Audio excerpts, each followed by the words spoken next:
I know Hurt would be super jealous of this thing. Look how clean this is. We've got the owner right here. Hello. Hello, how's it going? What's your name? My name's Mike Belanger. Yeah, from Calgary, Alberta. Just can't believe you drove this thing on the street. How clean it is, and like all the crazy potholes and all that, just to get it into this show. And also tomorrow you're going to WECFest, right? Yeah. Yeah. I don't know, man. It's a car. We drive them. I put more mileage on this than this on it every year. Let's start off with exterior here. All right. So I'm kind of a RX-7 dummy, unfortunately. I love them. I love everything about them, but I just haven't built one myself, so I don't really know so much about it. So like, what kind of kit do you have on here? It's a Urus front bumper, Urus Type GT front bumper, car shop little combo lights, a Mamiya H11 headlight kit, 89 hood, sleek mirrors, skirts are TCP Magic, fenders are Shine, the wing is Esprit with a dry carbon uprights, and then the diffuser is Damaged Design. I think that pretty much rounds out all the exterior stuff on it. Like, the thing is, like, it's really easy to overdo the whole, like, over fender thing. These are actually really, really, really clean. I really like how subtle they are. I mean, like, at a quick glance, you can pretty much take this for stock body-wise, you know, if you're looking from far away. But as soon as you step close, then you can actually really see like the subtle differences that you did to kind of make it your own. Let's talk about the interior a little bit. What did you do for the interior? The interior is, it's full interior from the back seats forwards. These are Bubble Tech carbon door panels. All the dash and everything stock. Basically what I did was, when I decided to rewire the chassis, I just stripped out almost every piece of Mazda electronics from the car. Everything's controlled through the Motec PDM. A couple exceptions are, I simplified the power door locks from Mazda. Power windows, power mirrors is all factory Mazda electronics, basically. Just like I said, it's a street car. I do drive it. I do want that stuff. From there, basically, I just took out all the rest of the stuff that's not needed. Got the AIM MXS dash on there, the PDM controller to do all the functionality, turn signals, traction control, wipers, all that stuff. I do really like how clean this door panel is. You don't have AC or anything, huh? I guess you don't really need it in Canada, right? Or where you're from, Calgary. I don't know. It's just kind of one of those things. I didn't like it one day. I took it out, and it's too much work to put back in. Yeah. And I just kind of got used to not having it. Like, right. I only drive the car when it's shorts weather, anyways. It helps keep the weight down. Like, it's a really big focus for me on this car. Was every time I had something in my hands, you know, I was like, can I make it lighter? Yes. Yeah. No. Yes. Do it. Put it back in, and keep going. Right. So did you actually weigh this? The car as it sits is 2387 pounds. 2387. Oh my goodness.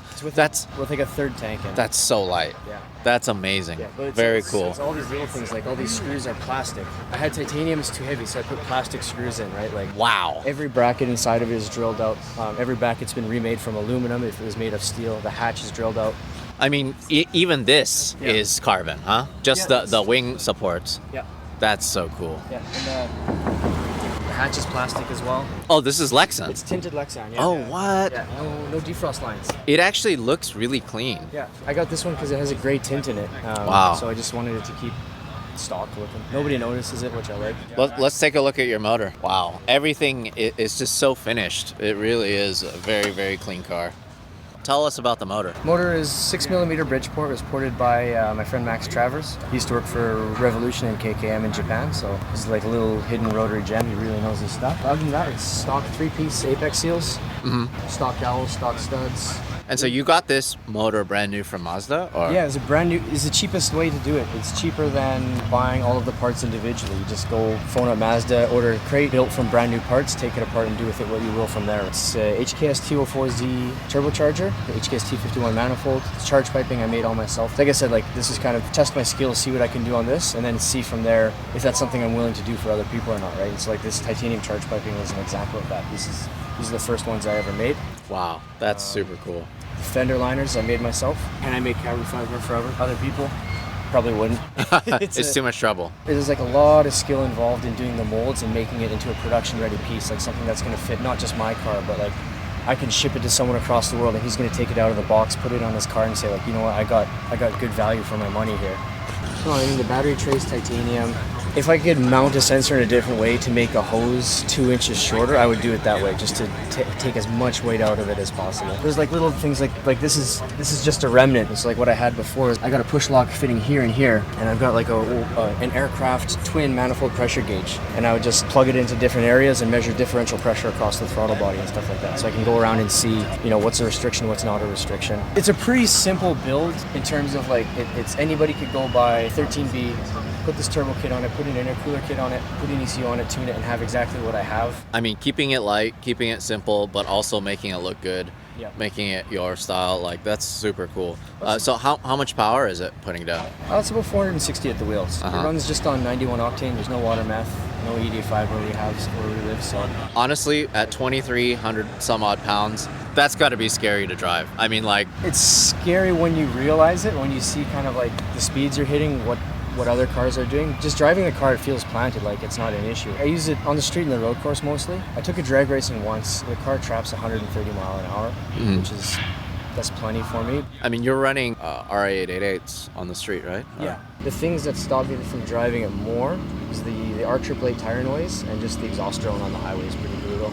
That's what's stopping you from driving it, the tire noise? Dude, it's rough. It's really rough. Like, I got... Oh my God. There's just so much about this car that's just blowing my mind.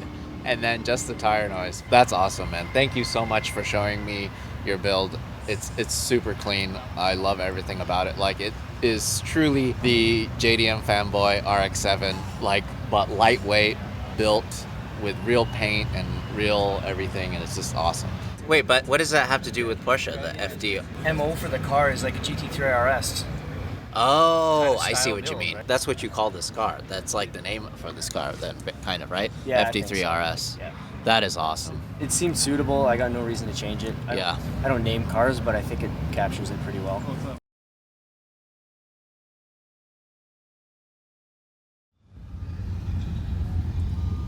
Driving and texting, terrible. Can you put your seatbelt on?